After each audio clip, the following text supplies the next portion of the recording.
करमचंद गांधी कहाँ के दीवान थे? करमचंद गांधी पोरबंदर, राजकोट एवं बंकानेर राज्यों के दीवान थे। यह गांधी जी के पिता थे। यह प्रश्न यूपीपीसीएस प्री 2001 में पूछा गया है। दक्षिण अफ्रीका में रहने की अवधि में महात्मा गांधी ने किस पत्रिका का प्रकाशन किया था? उसका नाम क्या था? तो जब महात्मा गांधी दक्षिण अफ्रीका में रह रहे थे तो अपने प्रवास के दौरान उन्होंने इंडियन ओपिनियन नाम की पत्रिका का प्रकाशन किया था। यह प्रश्न पूछा गया है पीसीएस प्री में, उत्तर प्रदेश पीसीएस प्री में 2002 में। फिनिक्स फॉर्म कहाँ है? तो फिनिक्स फॉर्म डरबन में है, डरबन साउथ अफ्रीका में है। और यहाँ पे फिनिक्स फॉर्म की जो स्थापना की थी वो गांधी जी ने की थी दक्षिण अफ्रीका के डरबन में। महात्मा गांधी किस विचारधारा के समर्थक थे? तो महात्मा गांधी दार्शनिक अराजकतावाद के समर्थक थे। गांधी जी के राम राज्य के युगल सिद्धांत कौन से हैं? तो अहिंसा तथा सत्य। गांधी जी की दृष्टि में अहिंसा का क्या अर्थ है? तो गांधी जी की दृष्टि में अहिंसा का अर्थ है कि सत्य की प्राप्ति का रास्ता। गांधी जी की सत्याग्रह रणनीति में निम्नलिखित में से किसने सबसे अंतिम स्थान प्राप्त है? तो सबसे अंतिम स्थान उन्होंने हड़ताल को दिया था। गांधी जी के सिद्धांत के अनुसार कौन सा कथन सही है? तो गांधी जी के सिद्धांत के अनुसार सत्याग्रही का उद्देश्य शत्रु शत्रु को सत्याग्रह के माध्यम से पराजित करना है।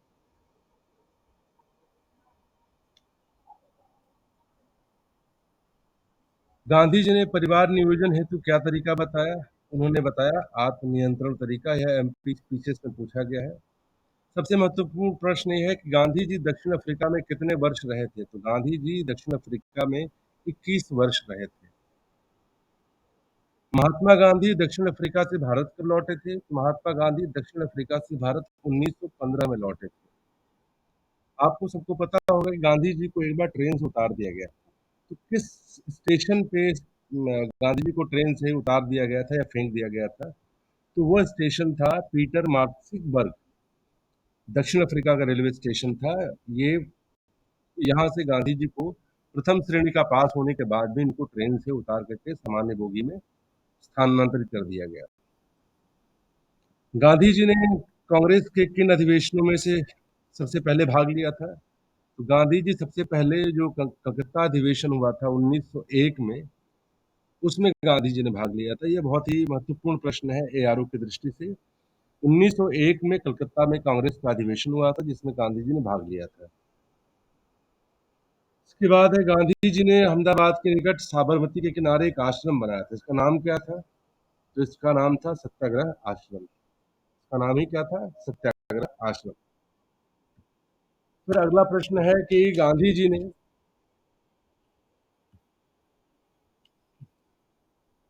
सेवा धर्म कहाँ अपनाया? तो दक्षिण अफ्रीका के प्रवास के दौरान ही गांधी जी ने सेवा धर्म को अपना लिया था।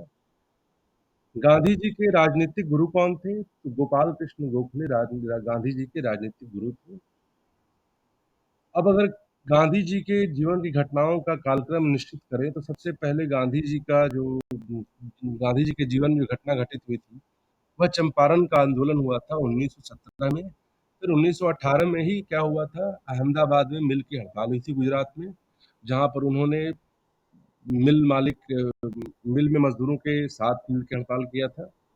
वो प्लेग के बोनस को लेकर के हड़ताल की गई थी।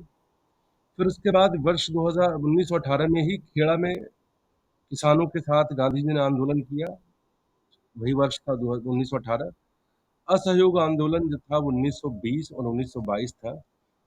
बाद में असहयोग आंदोलन को गांधी जी ने वापस ले लिया था। तो गांधी जी का पहला सत्याग्रह कौन सा था? चंपारण था। ये प्रश्नों के उत्तर याद रखिएगा, कई बार ये पूछा जा चुका है।